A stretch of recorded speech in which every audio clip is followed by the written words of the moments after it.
बोलो जयकारा बोल मेरे श्री गुरु महाराज की जय। सभी गुरुमुख प्रेमियों से सब प्रेम जय सच्चिदानंद। वंदो चरण सरोज गुरु मुद मंगल आगार। जय सेवत नर होत हैं भवसागर से पार। गुरु जी के सुमिरन मात्र से नाशत विघ्न अनंत। तासे सर्वारंभ में ध्यावत हैं सब संत। अगर सेवा करने का अवसर मिल जाए, मात्र सेवा करने का अवसर मिल जाना ही बड़े भागों की निशानी होती है। यूँ समझा जाए कि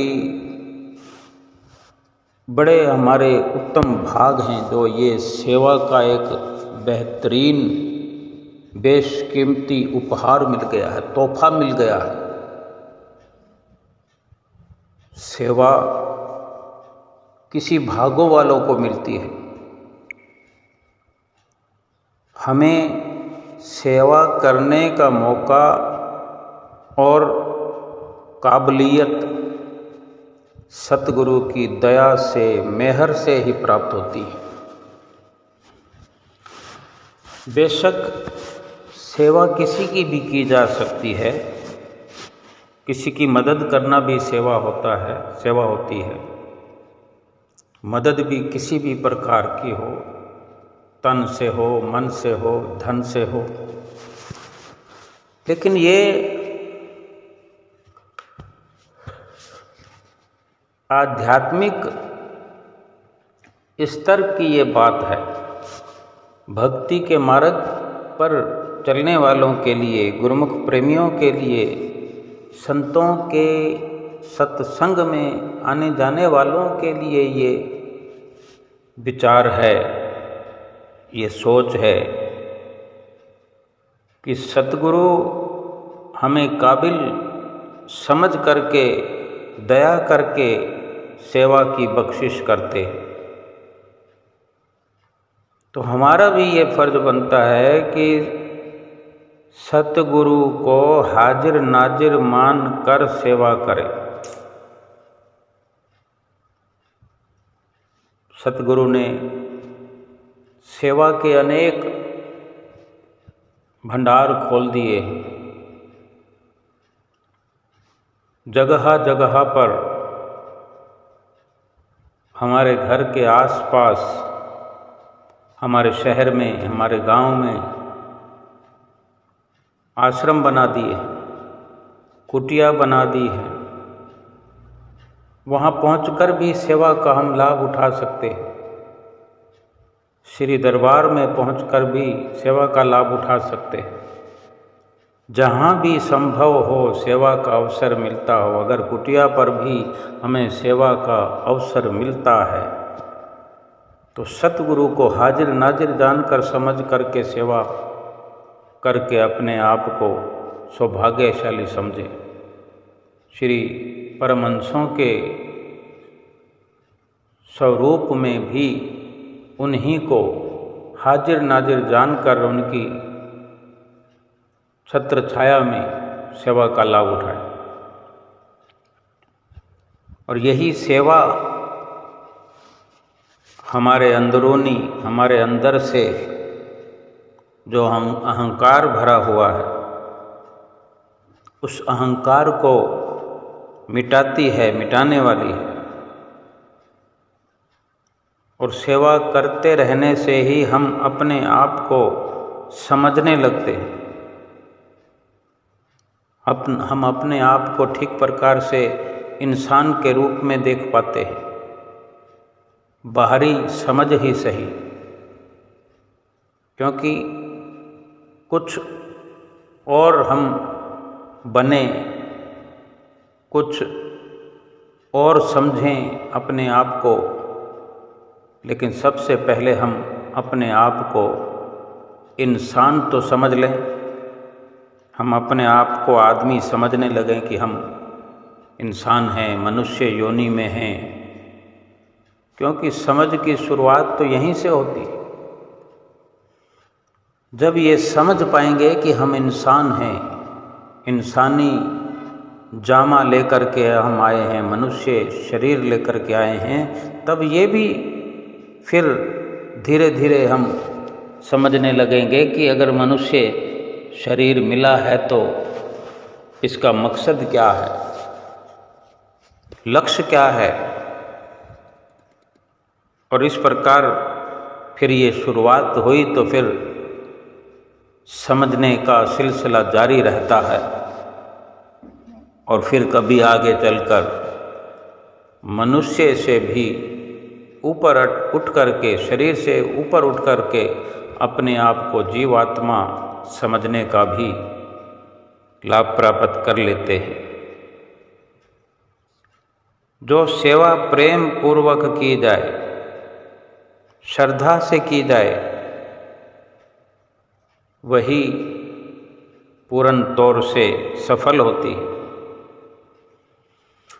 संसार में हर कोई पहले तो सेवा प्राप्त नहीं कर सकता,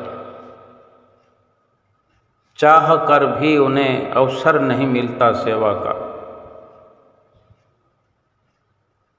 अपनी मर्जी से चाहे कितने ही दान पुण्य करते रहें, कितने गरीबों को अमीर बनाते रहें,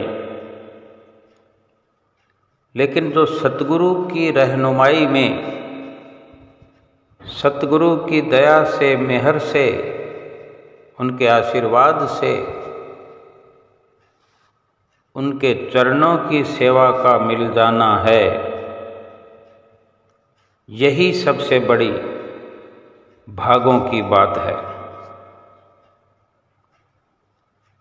और ये अवसर हर किसी को संसार में नहीं मिलता। और तभी वो बड़े भाग्यशाली होते हैं जिनको सतगुरु की चरण शरण में सेवा का अवसर मिलता है। ये सेवा अनंत अनंत फल देने वाली सतगुरु की सेवा, वही जीव, वही गुरुमुख कर पाता है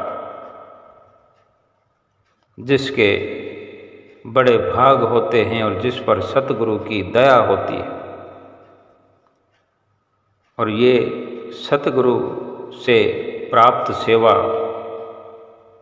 परमात्मा की ओर से मिला हुआ एक अनमोल बेशकीमती तोहफा है इस जीवन में। भगवान को पाने के लिए, भगवान की नज़दीकी हासिल करने के लिए बहुत कुछ करना पड़ता है, जिसमें सेवा ये मुख्य रूप से अपना असर दिखाती है। यूँ तो प्रभु को पाने के लिए, मनुष्य जीवन को सफल करने के लिए, 84 का चक्कर खत्म करने के लिए, गुरुमुख प्रेमियों को अपनी जो इच्छाएं हैं, कामनाएं हैं, ये अपने सतगुरु की मौज पर निछावर कर देने की जरूरत है, बल्कि उनकी मौज में अपना सर्वस्व ढाल दे। सतगुरु ने सेवा बख्शी है, सेवा का लाभ उठाएं। सतगुरु ने भक्ति के मार्ग पर चलने के लिए जो 5 नियम निर्धारित करके हमें उनका नियम पूर्वक पालन करने के लिए फरमाया है, तो उनका पालन करें। 2 घंटे भजन अभ्यास अवश्य करें। और इसी प्रकार संसार के जितने भी साधन हैं, शरीर के निमित्त सुख प्रदान करने वाले, प्रारब्ध रूप में जो भी अवसर प्राप्त होता है सतगुरु की आज्ञा व मौज से चलते हुए, उनका सबका लाभ उठाते हुए अपनी इच्छा कामना को अपने अंदर उभरने न दे। जो सतगुरु की आज्ञा व मौज पर चलते हैं, क्या उन्हें संसार के सुख नहीं मिलते? क्या संसार के बढ़िया बढ़िया खान पदार्थ नहीं मिलते? सब कुछ मिलता है। भाव समझने का या समझाने का केवल यही है कि अपनी इच्छा को सतगुरु की इच्छा से मिला दे। जैसा सतगुरु का हमारे लिए फरमान होता है, सतगुरु का हमारे लिए जो इशारा होता है, जो आज्ञा होती है, उस पर चलते हुए सबसे पहला काम सतगुरु की मौज पर चलना। ये हम स्वयं निर्धारित करें कि हमें सर्वप्रथम सतगुरु की आज्ञा व मौज को मुख रखना है। फिर संसार में जो कुछ भी है और उसी में से जो कुछ हमें बड़ी सहजता से मिल रहा है, जिस वस्तु जिस सामान तक हमारी सरलता से पहुंच है, वो सब हमारे इस्तेमाल के लिए ही सारी रचना है। अपनी डोर अपने सतगुरु के हाथों में सौंप दे और अपनी इच्छाएं, कामनाएं जो हमारे लिए भक्ति परमार्थ में बाधा डालने वाली हैं, उनको कभी भी अपने अंदर पनपने न दें।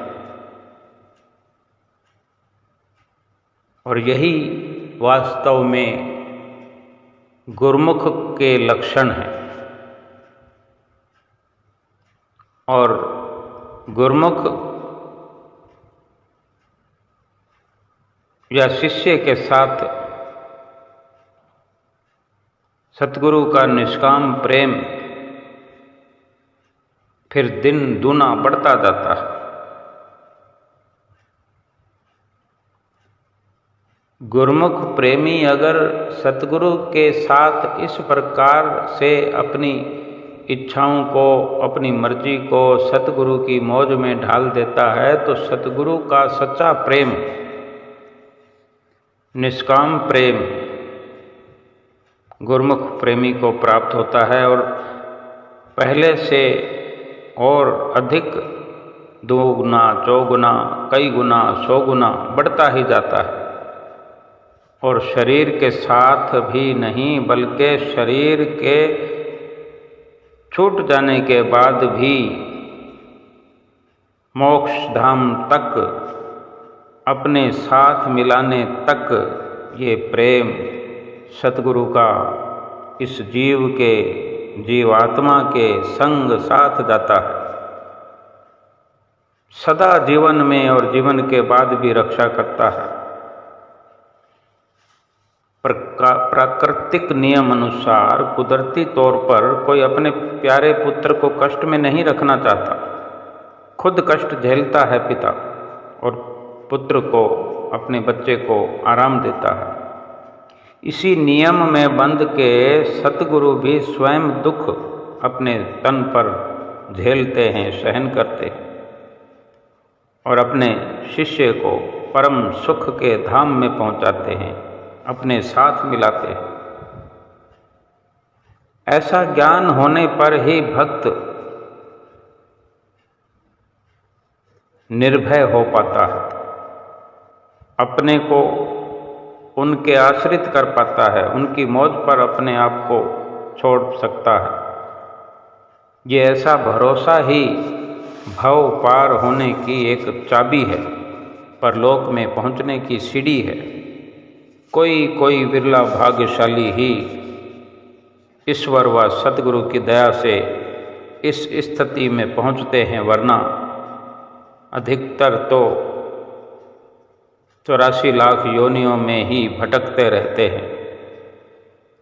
सतगुरु की आज्ञा अनुसार नाम की कमाई करने में अपना लोक और परलोक दोनों संवरते हैं। प्रभु को पाने की अगर तीव्र इच्छा हो जाए, अपने अंदर से कामनाओं और इच्छाओं को रोक दिया जाए और अपने अंदर परमात्मा के लिए, सतगुरु के लिए वैराग को उठने दिया जाए, संसार से उपरामता करते हुए अपने इष्ट देव सतगुरु से प्रेम बढ़ाते हुए उन्हीं के प्रति वैराग उत्पन्न होने लगे, फिर कितनी देर लगती है प्रभु को पाने में। एक राजा शाम के वक्त अपने ही महल की छत पर टहल रहा था, तो अचानक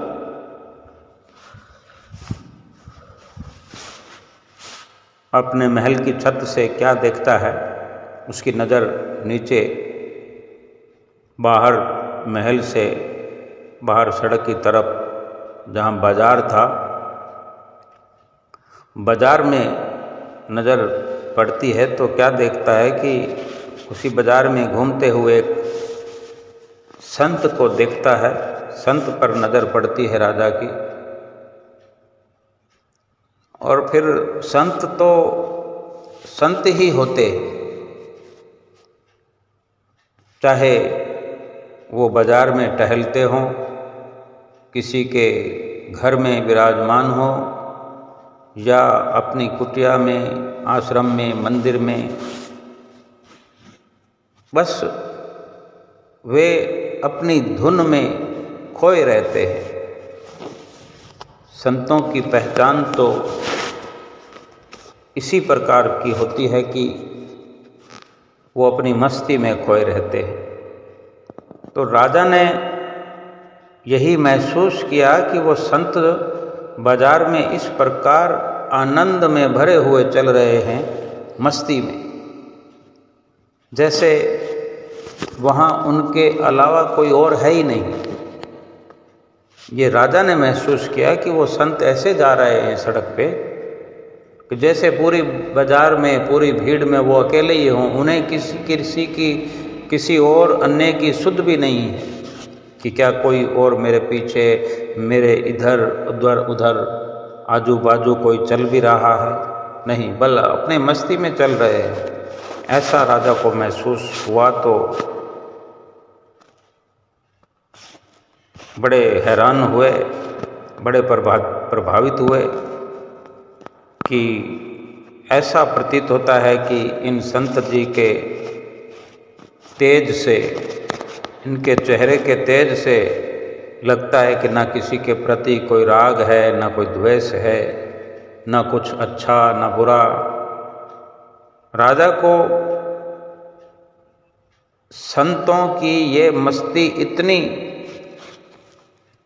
मनमोहित कर गई कि तत्काल उनसे मिलने को व्याकुल हो गए। इतना प्रभाव हुआ कि उनसे तुरंत मिलना चाहते। अब बाजार में अगर कोई है तो फिर वहाँ पहले उनको संदेशा भेजना पड़ेगा, कोई बंदा जाएगा, उनको बुलाएगा, फिर वो आते हैं कि नहीं आते हैं। थोड़ा टाइम तो लगता है, चाहे मिनटों का भी काम क्यों ना हो।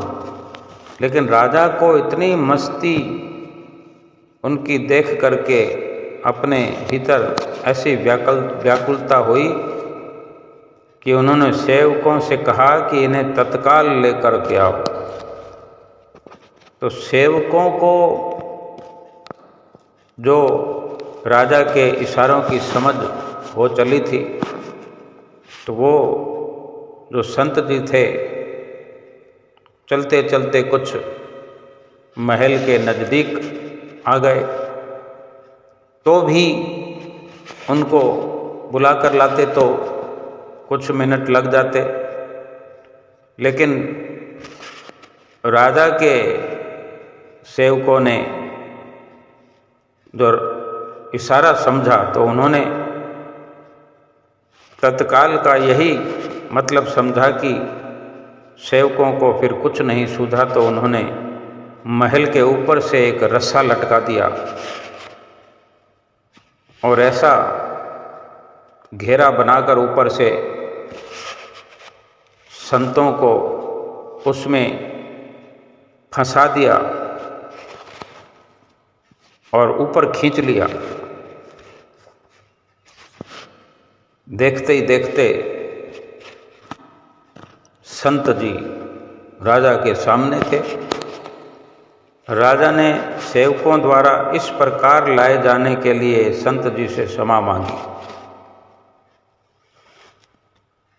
तो संत ने भी बड़े ही सरल स्वभाव से राजा को क्षमा कर दिया और पूछा कि ऐसी क्या जल्दी थी आपको, ऐसी क्या जल्दी आ पड़ी महाराज, जो रस्सी में बांधकर खिंचवा लिया मुझे।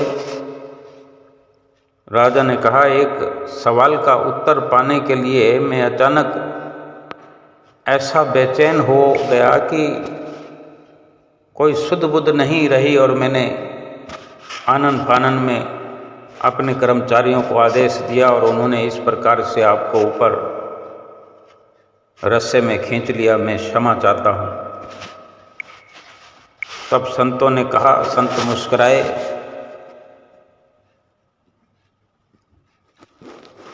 जो कि राजा ने कहा कि मैं क्षमा चाहता हूँ, आपको कष्ट हुआ, लेकिन मेरी ऐसी बेचैनी थी कि मैं बर्दाश्त इंतजार नहीं कर पाया। तो संत मुस्कुराए और बोले, ऐसी क्या बेचैनी हुई, क्या ऐसी व्याकुलता थी, यानी क्या है आपका इतना गहरा प्रश्न, बताइए। तब राजा ने कहा, सवाल मेरा यह है, मेरा प्रश्न यह है कि भगवान जल्दी से जल्दी मिलें तो कैसे, और मुझे लगता है कि आप इसका उत्तर बड़े अच्छे से दे सकते हैं, मुझे संतुष्ट कर सकते हैं। आप ही मेरा मार्गदर्शन कीजिए, रास्ता दिखाओ मुझे। तब संतों ने फरमाया, राजन, इस सवाल का उत्तर तो तुम स्वयं भली भांति जानते ही हो, लेकिन समझ नहीं पा रहे हो। ये कोई बड़ा मुश्किल सवाल नहीं है। अपनी दृष्टि को, अपने नज़रिए को, अपनी सोच को बड़ा करके सोचो, पल भर में तुम्हें उत्तर मिल जाएगा। राजा ने कहा, यदि मैं सचमुच इस सवाल का उत्तर जानता होता या समझता होता तो मैं इतना व्याकुल क्यों होता और आपको इतना कष्ट क्यों देता। मैं नादान हूँ, आप संत हैं, सबको उचित रास्ता बताते हैं, राह दिखाते हैं। इस प्रकार से वर्णन करते हुए राजा जो है संतों के आगे गिड़गिड़ा रहा था और संत चुपचाप सुन रहे थे, जैसे उन्हें उस पर दया ही ना आ रही हो, क्योंकि संत तो असाधारण व्यक्तित्व के मालिक होते हैं। उनके लिए सब कुछ सरल होता है और फिर सब कुछ सुनकर संत जी बोल पड़े कि सुनो राजन, अपने उलझन भरे सवाल का उत्तर। तो क्या कहते हैं संत जी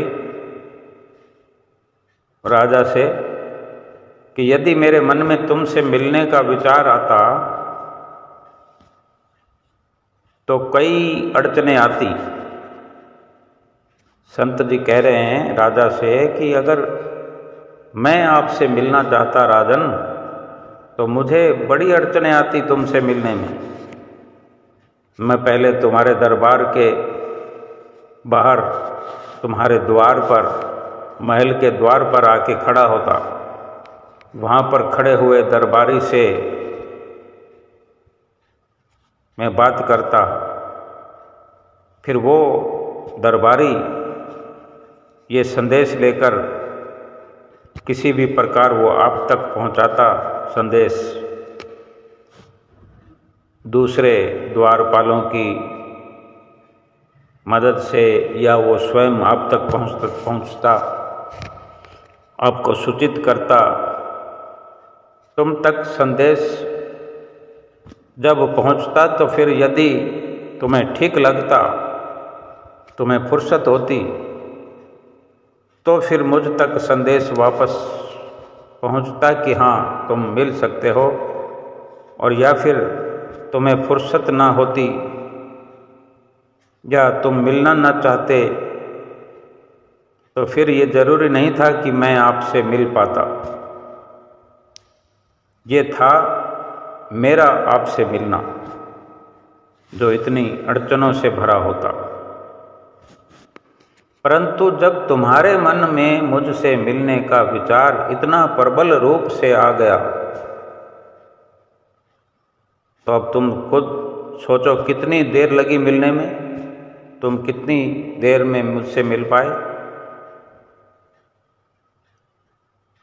तुमने मुझे अपने सामने प्रस्तुत कर देने के पूरे प्रयास किए, और इसका परिणाम ये रहा कि घड़ी भर से भी कम समय में मैं तुम्हारे सामने उपस्थित हुआ। यानी तुमने देखते ही देखते मुझे प्राप्त कर दिया। राजा ने पूछा, फिर से राजा ने पूछा, परंतु भगवान के मन में हमसे मिलने का विचार क्यों आएगा? भगवान हमसे मिलने क्यों आएंगे? क्या जरूरत पड़ी है? भगवान चाहें तो हमें मिल सकते हैं, लेकिन भगवान हमसे क्यों मिलना चाहेंगे? तो फिर संत बोले, तुम्हारे मन में मुझसे मिलने का विचार क्यों आया? तुम भी तो मुझसे जो मिलना चाहते हैं, मिलना चाहते थे, तो वे ये विचार कैसे आया तुम्हारे अंदर? संतों के प्रश्न पूछने पर इस प्रकार फिर राजा ने कहा, जब मैंने देखा कि आप बाजार के रास्ते में एक ही धुन में चले जा रहे हैं, और सड़क, बाजार, दुकानें, मकान, मनुष्य आदि सब कुछ है वहाँ पर, लोग भी चल रहे हैं वहाँ पर, और बाजार में दुकान है, कई मकान है, बहुत कुछ है, लेकिन आप किसी की तरफ ना देख रहे हैं, ना आपका चित्त कहीं किसी और आकर्षित हो रहा है, ना आपको किसी की कोई देखने की तमन्ना है। आप अपनी मस्ती में ही चले जा रहे हैं, खोए हुए, किसी की भी तरफ आपका ध्यान नहीं है। और यही सब देख करके मैं इतना प्रभावित हुआ कि मेरे मन में आपसे तत्काल मिलने का विचार हो गया। तब संत जी ने कहा, बस यही तो तरीका है भगवान को प्राप्त करने का, भगवान से मिलने का।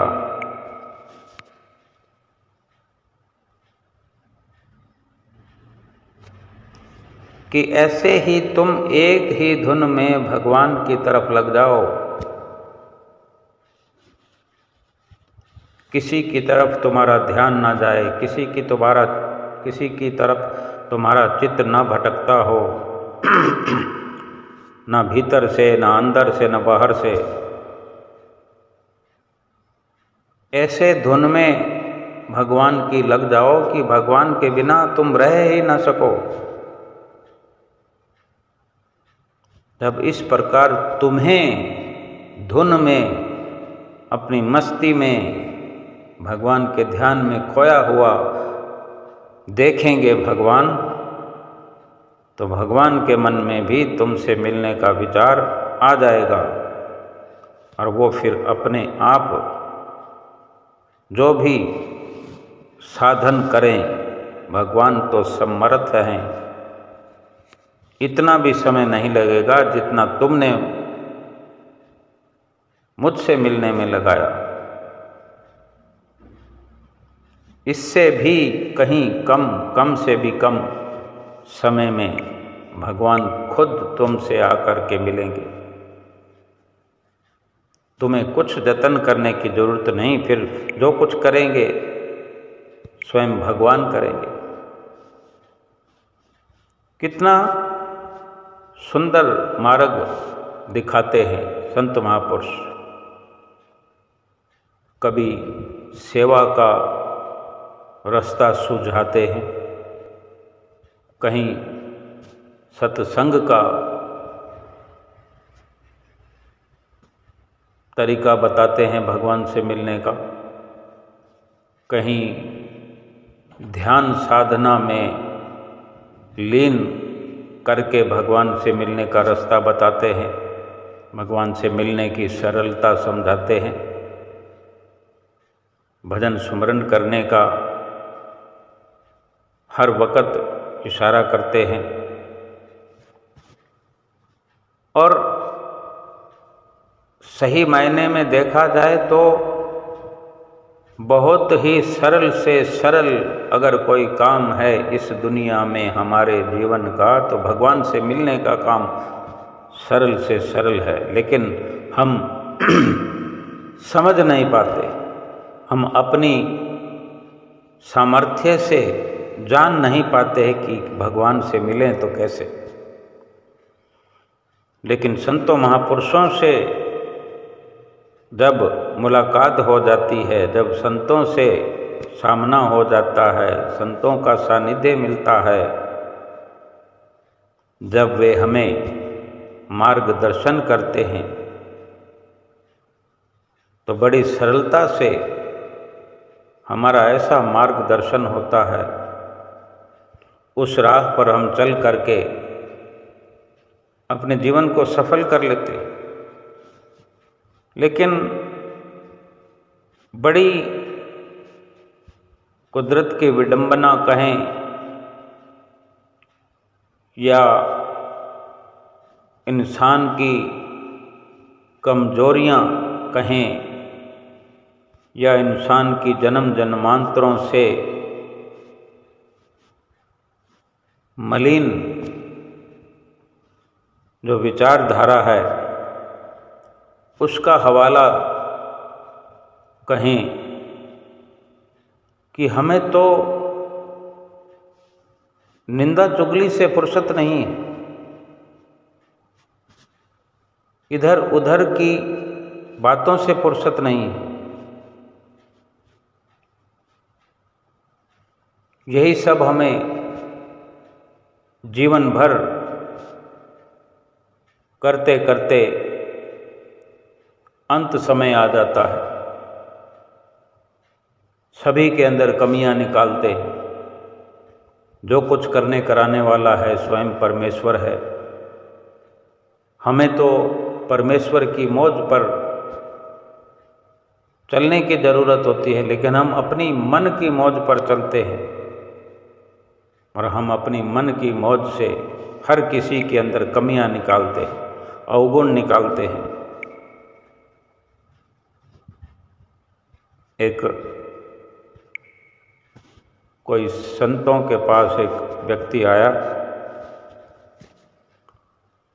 और कहता है कि क्योंकि संत महापुरुष तो भगवान की बातें ही सदा करते हैं, भगवान के लीलाएं सुनाते हैं, अपनी संगत को, अपने नज़दीक में आए हुए सत्संगियों को भगवान का ही सत्संग सुनाते हैं हर वक्त। संतों का काम ही यही है, उनकी जुबान पे भगवान का ही नाम रहता है। और हम अपनी अकल और बुद्धि के अनुसार अनेक बार भगवान को ही उल्हाना देते हैं, भगवान को कोसते रहते हैं, कि भगवान ने मेरे लिए क्या किया, उसको ये दिया तो मुझको ये क्यों दिया, और मुझे इतने दुख मिलने थे तो मुझे पैदा क्यों किया।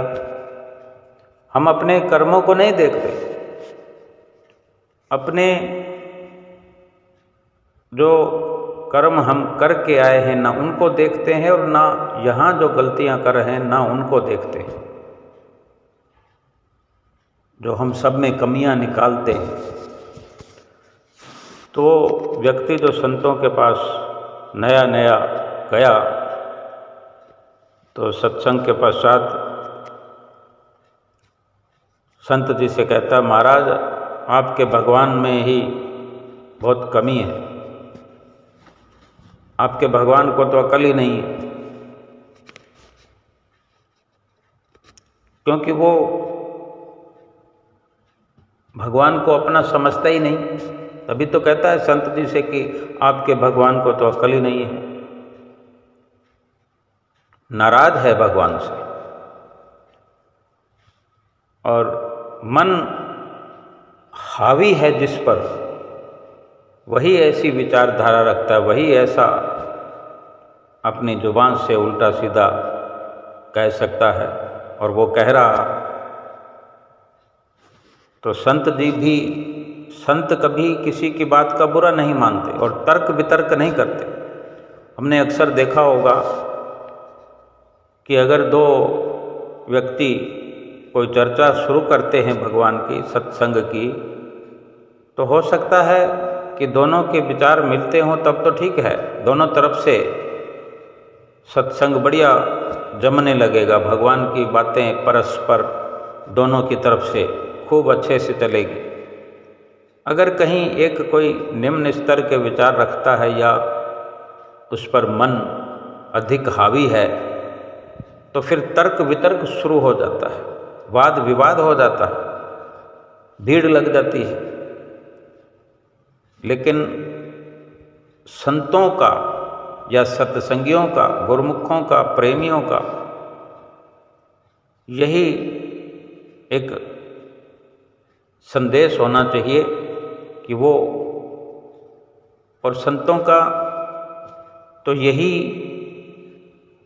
विचार होता है, यही स्वभाव होता है,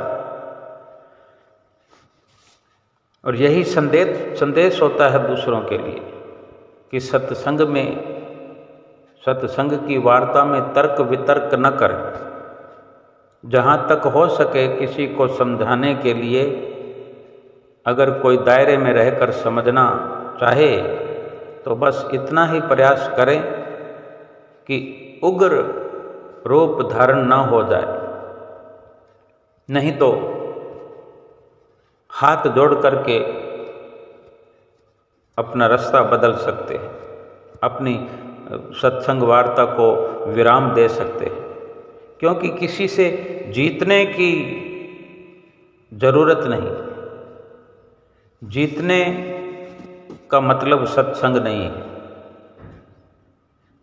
और भगवान के जो व्यक्ति हैं, भगवान को चाहने वाले, भगवान से प्रेम करने वाले, कभी जीतने का ख्याल नहीं रखते, जीत करके नहीं दिखाना चाहते।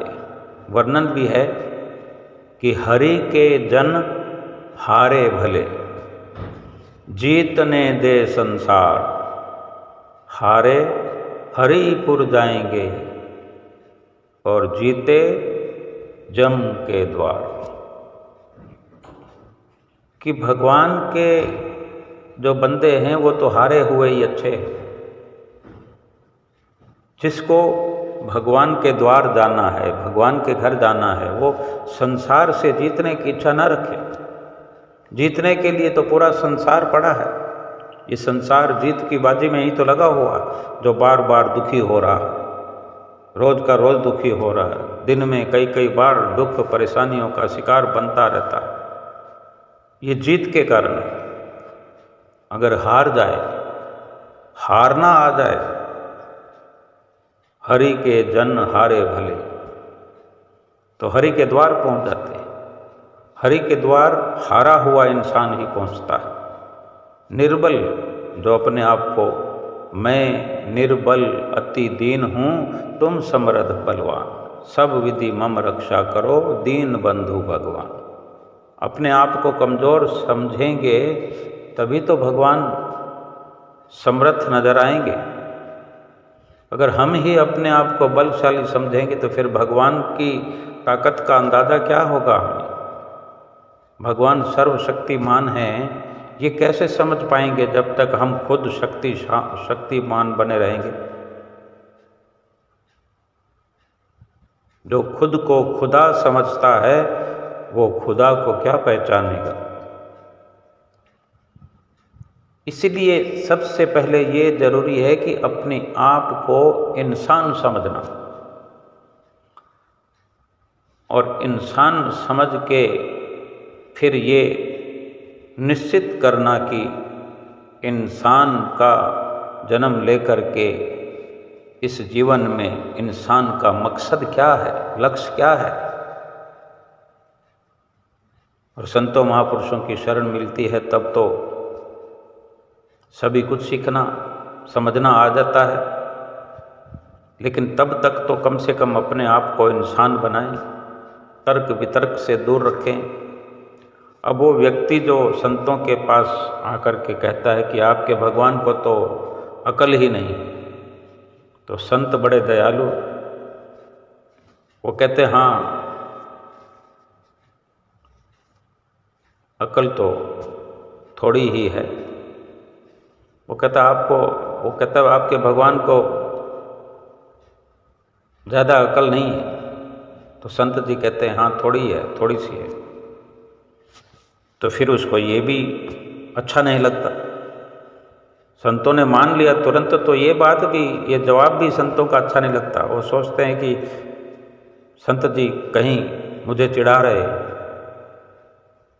क्योंकि तर्क वितर्क करने वाले को कुछ भी बात अच्छी नहीं लगती, हर बात पे तर्क करते। उसकी बात में हाँ मिला दिया तो भी उसको ठीक नहीं लगता। तो वो संतों से कहता है भाई आप ऐसा संत होकर ऐसा क्यों कहते हैं। अब वो कहीं ना कहीं अंदर से जानता है कि संत तो संत होते हैं, फिर भी तर्क वितर्क करता है, भगवान के बारे में अपशब्द बोलता है। कहता है संतों से कि आप ऐसे कैसे कह रहे हैं कि हाँ थोड़ी सी अकल है भगवान को। तब संत कहते हैं अकल थोड़ी है भगवान को, तभी तो तुम जैसों को बनाया है। तो अब एक तरह का ये तो संतों की तरफ से ये इशारा हो गया जो हम भली भांति समझते हैं। भाई अगर ऐसे जीव दुनिया में है तो वो भी भगवान की ही गलती है, इंसान की थोड़ी गलती है। इंसान अगर अपने गलती मान ले, अपने कर्मों पे ध्यान दे, तो उसे भगवान गलत थोड़ी नजर आएंगे। जब अपने आप को हम सर्वश्रेष्ठ मानते हैं तभी तो सभी में अवगुण नजर आते हैं, सभी में हम गलतियां निकालते हैं, कमियां निकालते हैं। वही व्यक्ति फिर कहीं जा रहा था किसी एक और मित्र के साथ, तो वहाँ चलते चलते दोनों जा रहे थे, तो रास्ते में कहीं खेतों के पास से गुजरना हुआ, तो वहाँ फसल हो रही थी। तो जो बड़े बड़े कद्दू होते हैं, काशी फल जो गोल मटोल होते हैं, तो उसको देखकर बड़ा सारा था, 3-4 किलो का होगा एक ही पर। तो देखकर वो अपने साथ वाले मित्र से कहता है, जिसको भी साथ में देखता है उसको कहते थे देख तेरे भगवान में यही अकल है। मैंने अपना नहीं मानेगा, जो भी है जिसको बात करेगा, देख तुम्हारे भगवान में कोई अकल है। अपने मित्र से कहता है, तो वो कहता क्या हुआ, ये देखो इतना बड़ा फल है, इतना बड़ा फल वहीं बड़े सारे पेड़ में लटकाना था, यूं ही पड़ा है नीचे जमीन पर। उसको भगवान का जो कार्य किया हुआ है अच्छा नहीं लग रहा, जो कह रहा है कि भगवान को अकल ही नहीं, इतने बड़े फल को बड़े पेड़ पे कोई अच्छे पेड़ के ऊपर लटकाना था। तो वो मित्र जो है वो नोट करता है कि भगवान की ये गलती है। जहाँ जहाँ कोई चीज़ उसके मन में आती है तो अपने मित्र से यूँ ही कहता है कि नोट करो। भगवान की गलतियाँ नोट करते। फिर कहीं चलते हैं, चलते चलते एक आम का पेड़ है। आम के पेड़ के नीचे खड़े हैं, छाया है। अब वो थके हुए वहाँ रुके हैं। रुके रुके तो छाया के अंदर, पेड़ की छाया में आनंद आने लगा, ठंडी ठंडी हवा आ रही थी। बैठ गए, बैठे बैठे लेट गए, सीधे सीधे लेटे हुए हैं और नींद आ गई। और क्या कहा था पहले, वहाँ पेड़ के नीचे पहुंचकर जब आमों को लटके हुए देखा डालियों से, तो अपने मित्र से कहता, देख है कोई अकल भगवान में? तुम्हारे भगवान में यहाँ भी अकल नहीं है। देखो ये पेड़ पे जो आम लगे हुए, छोटे छोटे आम यहाँ लटका दिए। यहाँ पर वो कद्दू लटकाने थे जो 4-4 किलो वजन वाले, जहाँ नीचे पड़े थे। इतने बड़े पेड़ पर वो कद्दू शोभा देते। बस ऐसी बातें करते करते उसने नोट कर लिया। फिर भगवान की और गलती को एक, फिर वहाँ बैठ गए, बैठे बैठे सो गए, नींद आ गई थोड़ी देर में। फिर भगवान भी क्या है कि कुछ ना कुछ बताते हैं, ऐसे जीत हासिल करने वालों को कुछ ना कुछ जीत हासिल करवाते हैं। लेकिन भगवान के ही बनाए हुए सब प्राणी हैं। भगवान तो अपने प्राणियों से, चाहे कोई हल्का बोले, मंदा बोले, मीठा बोले, कड़वा बोले, हैं तो सब भगवान के ही। भगवान तो सबसे प्रेम करते हैं, किसी से कम करते हैं, किसी से ज़्यादा करते हैं। हर कोई अपने कर्मों के अनुसार अपने फल पाता है। भगवान को तो सभी को सुख देने की इच्छा होती है, लेकिन अपने कर्मों के अनुसार सुख या दुख हर कोई प्राप्त करता है। तो भगवान को फिर कुछ ना कुछ तो रचना रचानी होती है कि बहुत देर हो गई, थोड़ी अकल का इसको नमूना दिया जाए। तो थोड़ी हवा चलने लगी, आंधी चलने लगी, थोड़ी तेज हुई तो देखा क्या कि धड़ाधड़ ऊपर से आम गिरने लगे। तो एक कम पका हुआ आम बड़े साइज का धड़ाम से नीचे गिरा और उसके मुंह की तरफ आया और नाक पर फटका लग गया।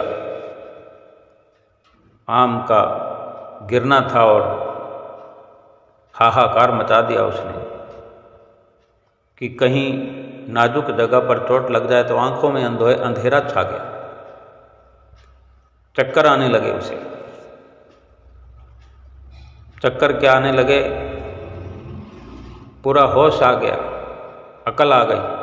अकल ऐसी आ गई तो भगवान को भी अकलमंद समझने लग गया। कहता है भाई अपने मित्र से कि जो तुमने लिखा है ना कि भगवान को अकल नहीं, इस बात को काट दो। सारी अकल तो भगवान को ही है। अकल अगर नहीं है तो केवल मुझे नहीं, भगवान ने जो किया है वो ठीक किया है, भगवान ही कर सकता है। अगर यहाँ आम की जगह वो कद्दू, काशी का फल, काशी फल यहाँ लगाया होता और मैं मेरे मुंह पर गिरा होता तो मेरे मुंह का फलूदा बन जाता। अभी तो थोड़ी देर ही मुझे चक्कर आए, मुझे दर्द हो रहा है। अगर काशी फल लगा होता, कद्दू लगा होता 4 किलो वाला और वही मेरे मुंह पर आकर गिरता तो मेरा मुंह ही नहीं रहता। जो करता है भगवान ठीक करता है।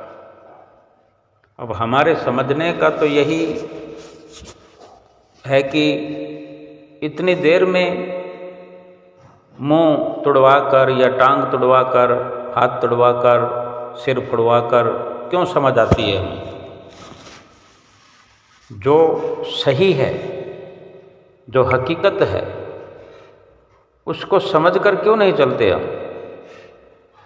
क्यों नहीं मानकर चलते हम? क्यों नहीं उसकी मौज को, सतगुरु की, परमात्मा की मौज को सही समझते? क्यों नहीं उसी की मौज में अपनी मौज को मिला देते?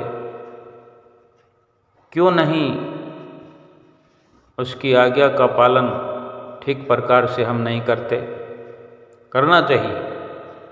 हर प्रकार के दुख से, कष्ट से, क्लेश से हम बचे रहेंगे कि हम श्री गुरु महाराज जी की आज्ञा का पालन करें। 5 नियमों की जो हमारे लिए सुविधा बनाई है, उपहार हमें दिया है, 5 नियम नित्य निभाते हुए 2 घंटे भजन स्मरण करते हुए सतगुरु की प्रसन्नता प्राप्त करें, अपना लोक परलोक सुखी करें। बोलो जयकारा बोल मेरे श्री गुरु महाराज की जय।